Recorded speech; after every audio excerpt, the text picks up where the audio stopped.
Okay, good morning or afternoon or good evening to the team for the Dorcas Literacy 2 class. So I want to talk to you about the assessment that we're going to be doing. Um, Hopefully every week, you with one student or one student one day and one student another day. But I want it to continue so it's the same teacher with the same student. So there's a comfort level that builds and there's a fluency that builds and that the process just gets smoother. So there's going to be three tools that we use for that. Now the students have this document that I'm about to share, okay? And you've probably seen it before. Let's see if I can make it bigger to move that. All right, so in their binders, in the green section, they have this Alphabetics handout. And so it's going to go through A, here's the sound ah, here's the sound A, here's the sound eh, here's the sound O and R. Here's the sound B. Here's the sound K. So anyway, right through.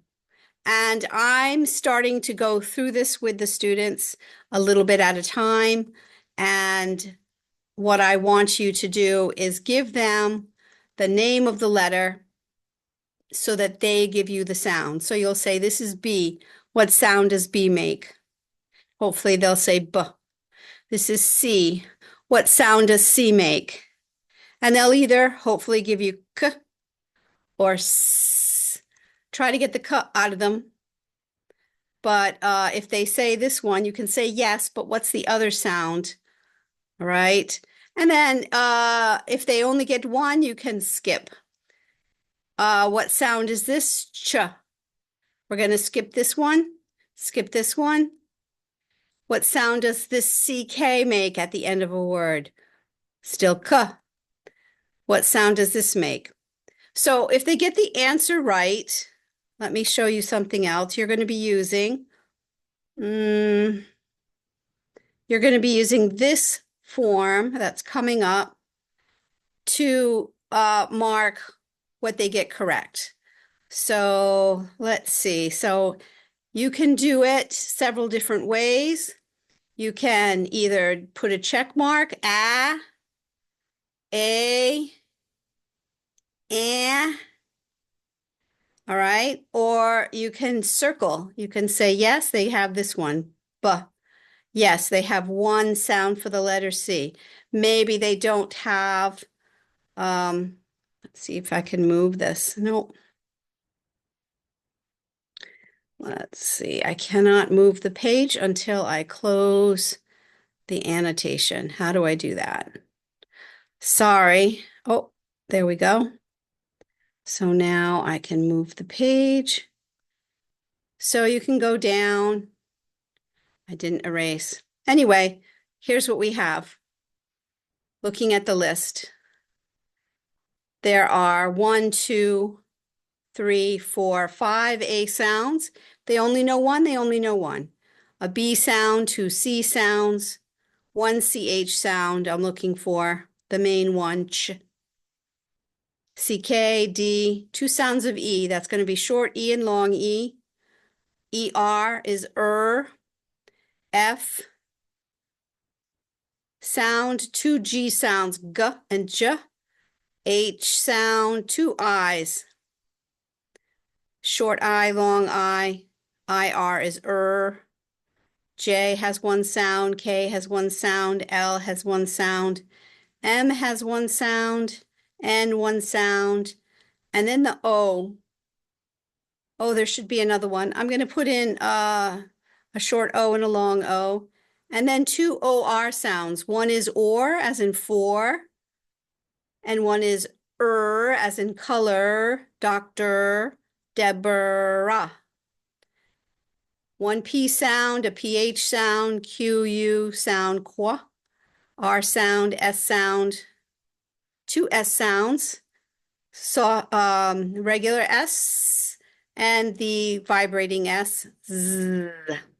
SH, T, TH sound, short U, long U, UR is V, W, WH can be W or Hwa. A little bit of that HW switching, Hwa, little breathiness, but the W, just like the plain W, is fine. The WR is a silent W, so the sound should be R. X is a KS sound, X.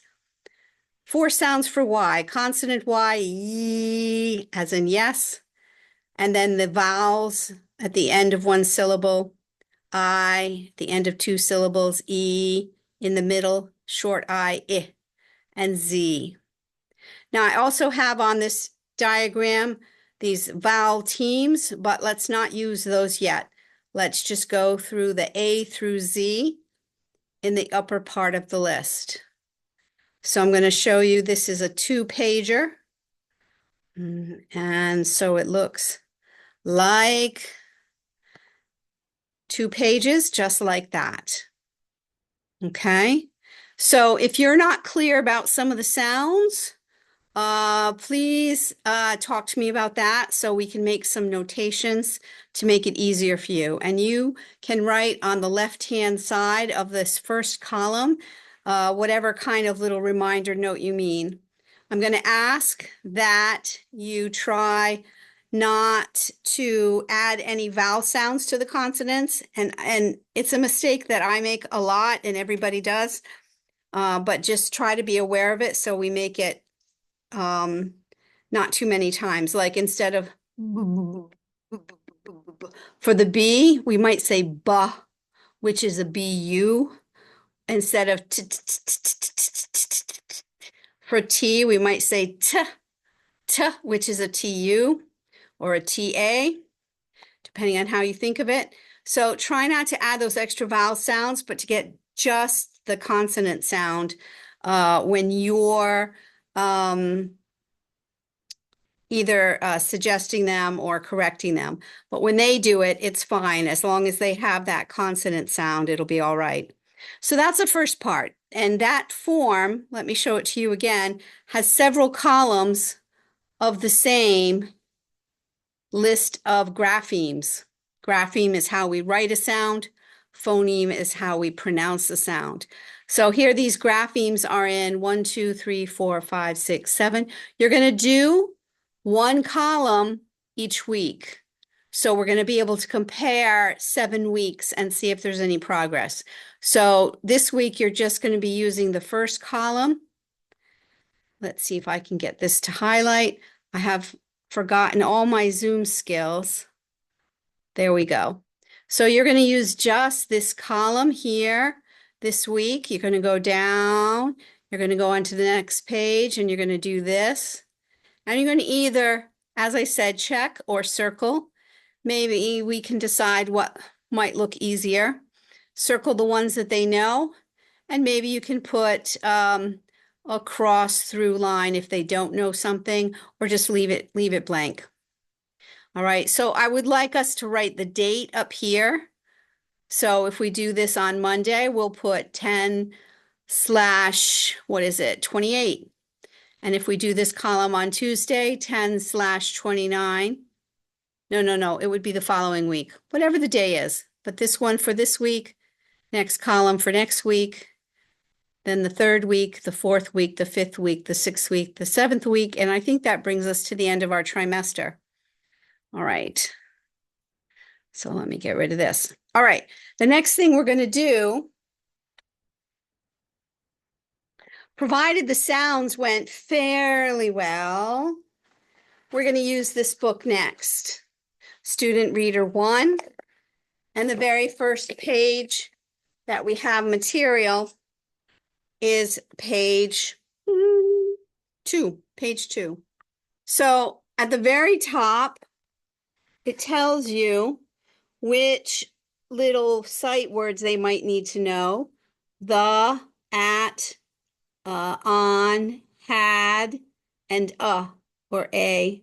And then it tells you what initial sounds, beginning sounds are, and this one is S, M, and R, and the final sounds at the end of the words are B, G, where's a G? G, T, and also a P. All right. So the first thing you want to do is, if they did not know those sounds from the first part of the test, you might want to introduce them. So you can have some cards or some tiles, something with these letters. Make sure they know these letters. And then you're going to have them read across. Sad, sat, sap. Okay.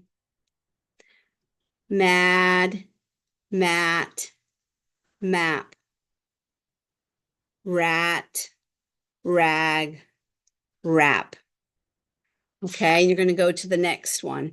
And again, I want you to circle them if they know them. Circle them if they know them. If they had trouble and you want to say they didn't understand the G sound here and you want to cross the G out, you can do that. Just make sure it's clear that whatever kind of notations you've made, I know what they mean. So show it to me later. So they're going to go across, across, across. And if that isn't too traumatic for them, then they're going to do these sentences. The rat is mad. The rat sat on the mat. The rat had a rag. Okay. And so this page is going to be Xerox, so you can just attach it to the other page. If this goes well in week 1, they'll do page three on week 2, and then page 4 and page 5 and page 6. If they don't do well on page 2, the first week, then they will have a new copy of this page for the second week until they can master it. So you'll do the letters, and then you'll do the short words, and then you'll do the sentences. All right, we're going to figure it out as we do it. So don't worry if it's not perfect or exact or you're not sure about something. We will get better at it and we will tweak it as we see how it goes. All right. So if you can come early to class, we can practice it or go through it again. But really don't be anxious about it. It's going to be very helpful, I'm sure. So that's all my instruction for right now, and I'll see you this coming week. Thank you so much. Thank you so much for, always stepping up to the plate and doing what I ask of you. I really appreciate it, and I couldn't do this without you. All right. Thanks.